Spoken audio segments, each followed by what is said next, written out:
เวียดนาม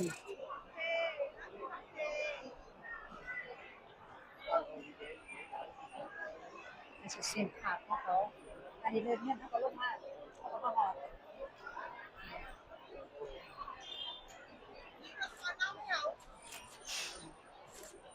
อันนี้ร้านที่เซ็นร้านทรายเปิดมาหาเราเออ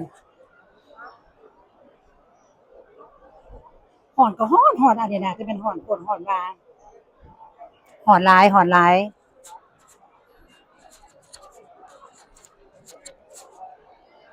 คนก็ร้ายต้องหอนถึงยังอีกเนี่ยนะ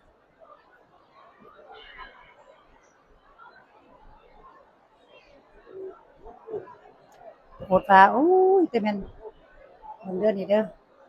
เบิ่งเนี่ยหานอาหารเขาก็มีแถวนั้นเดี๋ยวเบิ่งอ๋อ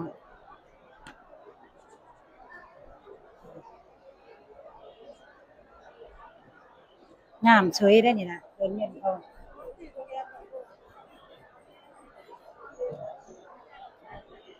กำลังสิไปหา Uber อยู่เพิ่นจะเอา Uber ไปทางใดทางใด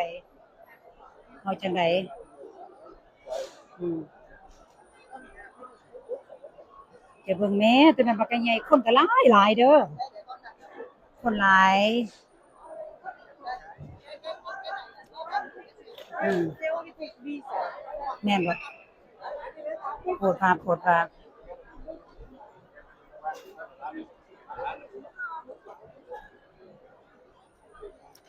ว่ารถเนี่ยตัวนั้นเอา2คันเพราะว่ามันมีหีบหลายเพิ่นว่า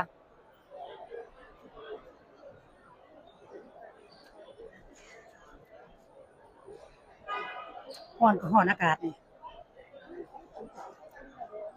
ไปเช็กอินโรงแรมแล้วก็ไปหากินข้าวกินน้ำเนาะจุเฮาเนาะไปหากินเฟอเนาะนั่งปานนี้เนาะกินเฟอร้อนๆแม่นบ่กินเฟอร้อนเนาะปานนี้เนาะเพิ่นใหญ่กินเฟอเพิ่นว่ากินเฟอร้อนๆเด้อืม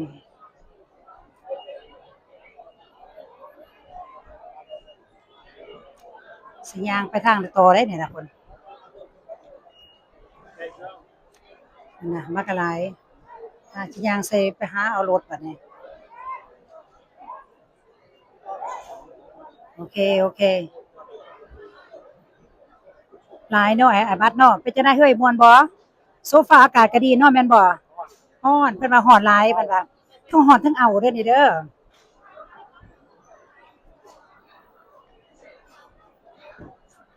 เพิ่นว่ามันร้อนโพดร้อนว่า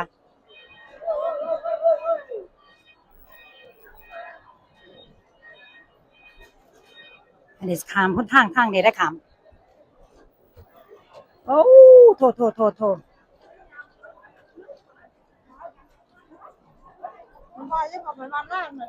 แม่นเพิ่นว่าร้านทรายมารับเอาร้านทรายมารับขึ้น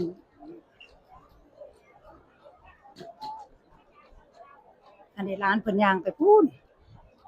โอ้คักมาเมืองเวียดก็งงๆหน่อยหนึงเนาะ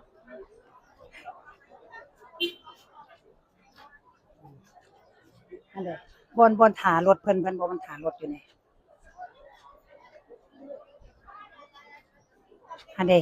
แล้วก็มาทางนี้ได้บัดนี้นะ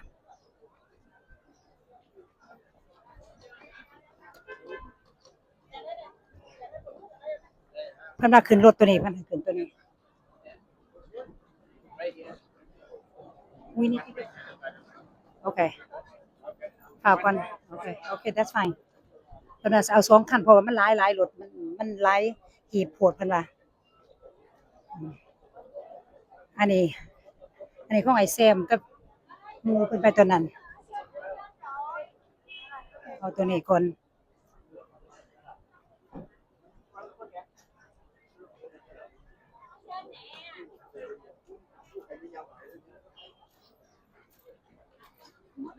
เอาไปใส่อีกผู้หนึ่ง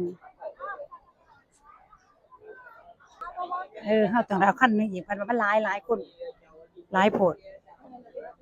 เออนั่นล่ะฮ้อนเข้าไปท่าก่อนมันฮ้อนหลาย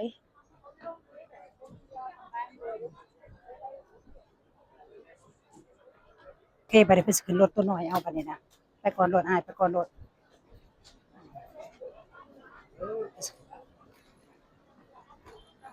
อันเด้เข้าตัวนี้บัดนี้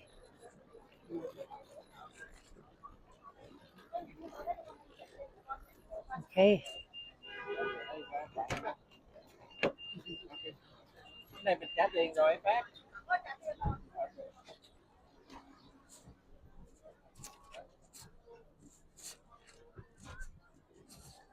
โอเคเลยเจอกันใหม่อยู่โรงแรมเพิ่นเด้อบัดนี้เด้อโอเคขอบใจ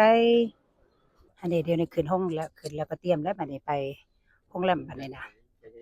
เพราะว่า Giờ này giờ hai bánh trưng ha. Giờ hai bánh trưng ha. Dạ đúng rồi. ฮ้อนโพดฮ้อนว่าบ่เป็นหยังเฮ้ยบ่เป็นหยังฮ้อน Hi bought Sam how far is it like 10 minutes Khoảng 10 phút không? Khoảng 10 phút. Dạ. ขี่ไปโรงแรมนี่เพิ่นว่าประมาณโบสถ์ไฮ Khoảng 30 phút.